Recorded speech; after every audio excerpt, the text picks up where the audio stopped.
I get this question all the time. Should I put my kid on medication?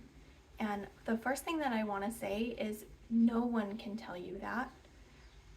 I don't know if you should put your kid on medication, but what I do know is my experience. And what I hope to do by creating this video is to share my experience with my two boys and help you make the best choice for yourself and your family. Let me tell you first just a little bit about myself in case you don't know me. I am a mom of three boys, two of which are on the autism spectrum, and we're all neurodivergent in some way. And so I'm a mom just like you, just trying to navigate my way through this crazy journey we call life. So by no means am I saying that I do everything perfect or I'm right, or I am not a doctor, I'm not a behavior therapist. Like I said, I am just a mom, just like you, just trying to do what's best for my kids. So let me go back to our now 24-year-old. When he was younger and first started having challenges, he was not diagnosed until very, very late. So he first started having challenges, I want to say he was about 14. And we first got misdiagnosed before he got diagnosed properly.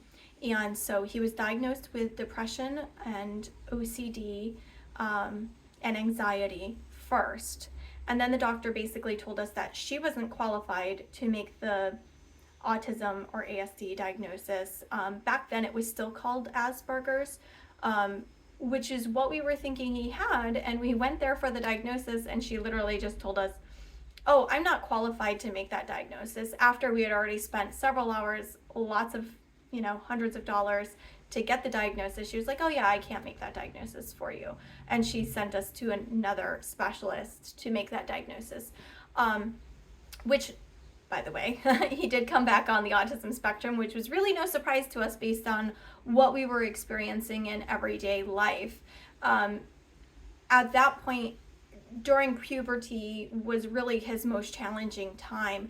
And we would have times where at school I would get a call to come pick him up because he would literally be like hissing and growling at the staff hiding under a stairwell. Like his anxiety was just so bad that he could not be in a typical setting. And we went from this child who's always well behaved, very, very good student, very academically bright, was always a really shy kid, but we just thought he was just a shy kid because he was excelling in all of other areas.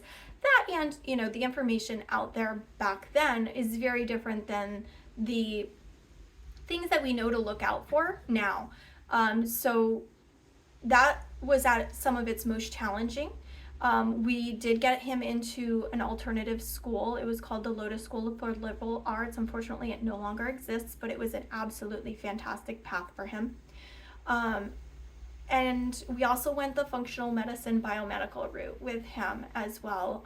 My husband and I were very much medication as a last resort, and if you can find the root cause of the problem and fix the root cause rather than put a band-aid on it with medication, that's the type of mentality we've always had.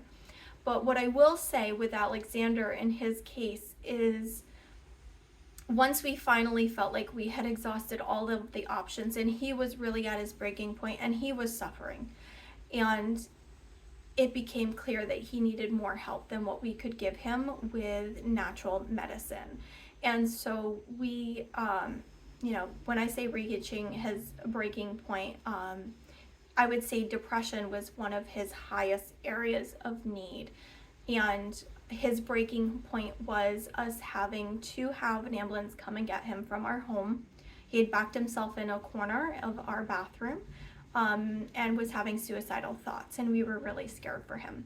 So we had to have the police and the ambulance come, and they had to remove him from our house, and then we got him obviously inpatient care and then outpatient care, and we continued to support him through that process. But that was what it took to get to the point where we decided, yes, he absolutely needs to be medicated. We had tried a few medications before that point, and he didn't like the side effects. He didn't like his brain to be foggy.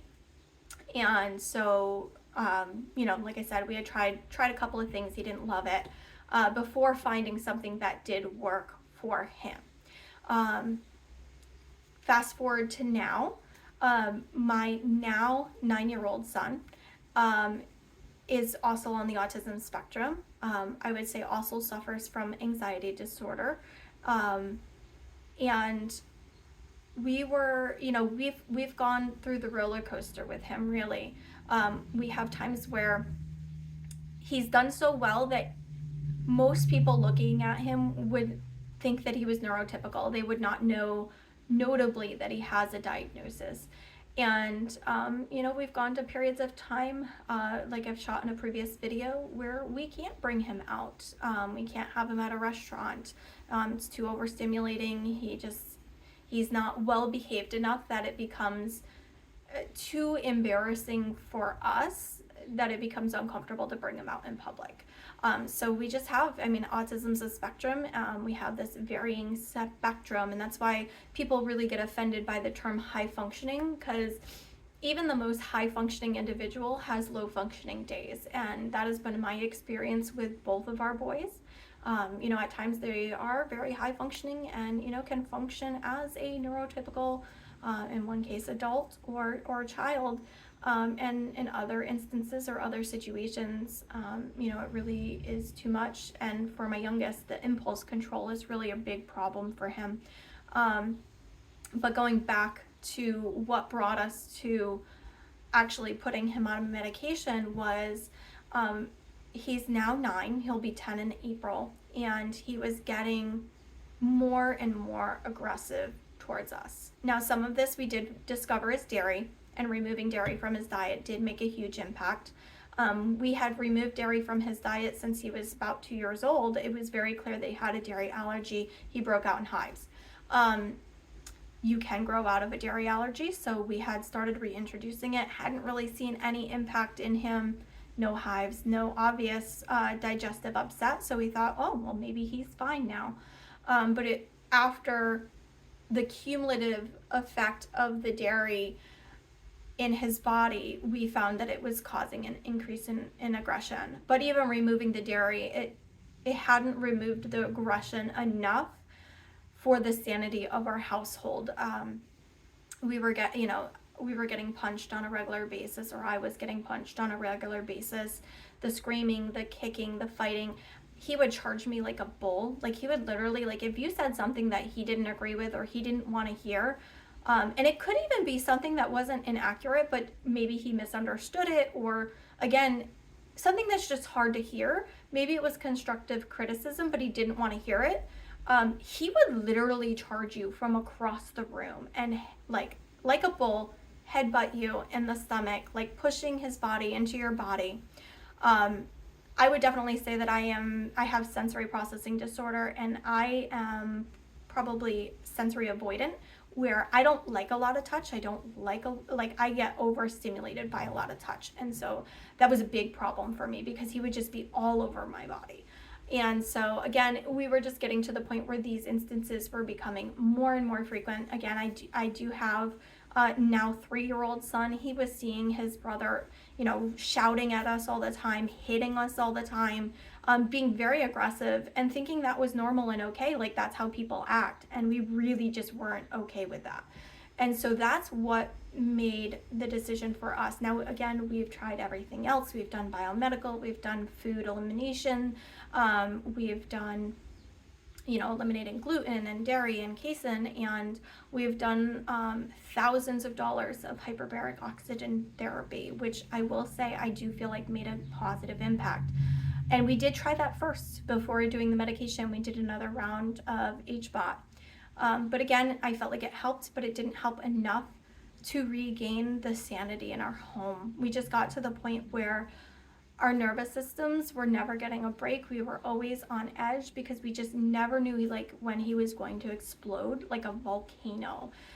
And, it got scary sometimes. And, I wasn't always parenting in a way that I was proud of, because I was being triggered by this aggression. And when somebody is coming at you with aggression, You can be the best parent in the world and you can know all of the things, but you're still human. You're still gonna react, and when your body is in that fight, flight, or freeze mode, and you're being literally attacked, your brain is going to go into fight first, whether you want to or not, and whether your thinking brain knows all of the tricks of the trade, all of the behavior therapists. I mean, I've gone to training at the Autism Treatment Center of America. Like, I know the things, I know the right ways to handle it.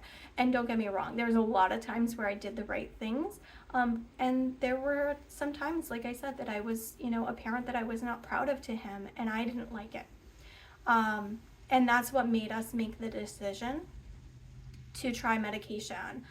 So I'm not going to go into what he's on because I think it's going to be different and unique for every person, because every child's needs are different and it's based on their diagnosis. And so we went to a psychiatrist that we trust, and we put him on the very minimum dose of what we could. And we've had to regulate it. It's not perfect. It's not one size.